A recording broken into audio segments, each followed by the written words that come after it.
এটা মারামারির কথা না, যুক্তির কথা হলো দেশটা দুই ভাগ হলো, এক ভাগ ধর্মনিরপেক্ষতার জন্য, আরেক ভাগ ইসলামের জন্য। কাজেই বাংলাদেশটা তো ধর্মনিরপেক্ষতার অংশে পড়ে নাই, বাংলাদেশ ভাগে পড়েছে ইসলামের।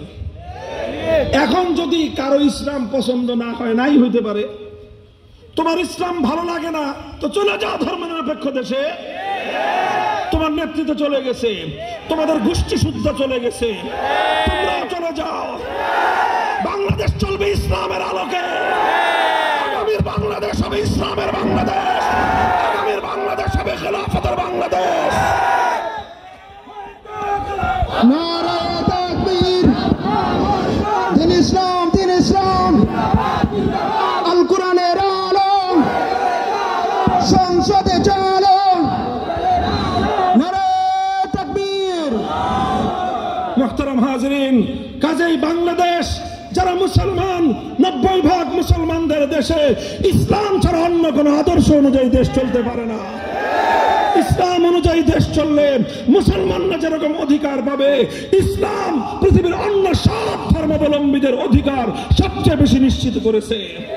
ইসলাম কায়েম হলে হিন্দুরা নিরাপত্তা পাবে, ইসলাম কায়েম হলে বৌদ্ধ খ্রিস্টানরা সকলের ধর্মীয় অধিকার, জীবনের অধিকার, মালের অধিকার, সব ধরনের স্বাধীনতার অধিকার নিশ্চিত হবে।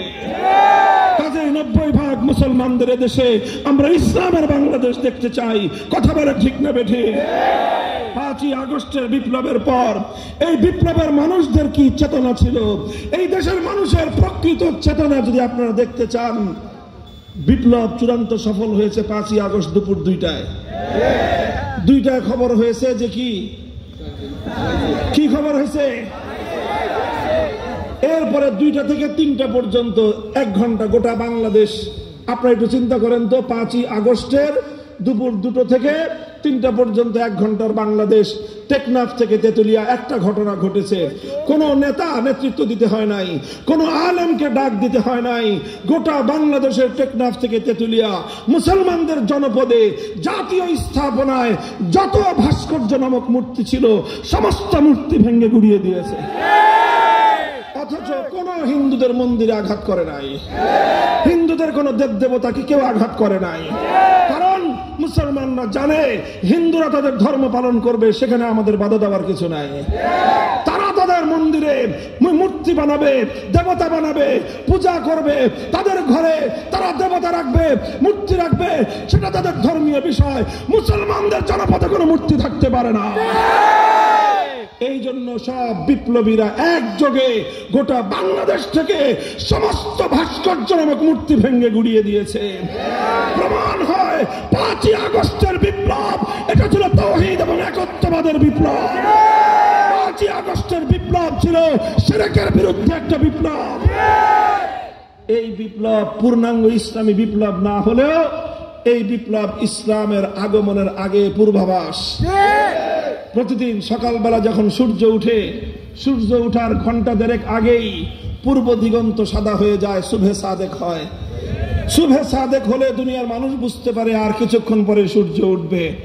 ঠিক তেমনি আমরা বলতে চাই, এখনো বাংলার আকাশে ইসলামী বিপ্লবের সূর্যের উদয় হয়নি, তবে 5ই আগস্টে বিপ্লব হয়েছে। এটা ইসলামের সূর্যোদয়ের আগের শুভে জাদিদ, এটা শুভে সাদেক। ইনশাআল্লাহ বাংলাদেশের প্রতিটি বিশ্ববিদ্যালয়ে, প্রতিটি কলেজে, প্রতিটি পাড়ায় পাড়ায় যুবকরা এখন ইসলামী বিপ্লবের জন্য নিজেদেরকে প্রস্তুত করতেছে। তারা এখন তাওহীদকে বুঝবার চেষ্টা করতেছে। কথা বলেন ঠিক না বেঠিক?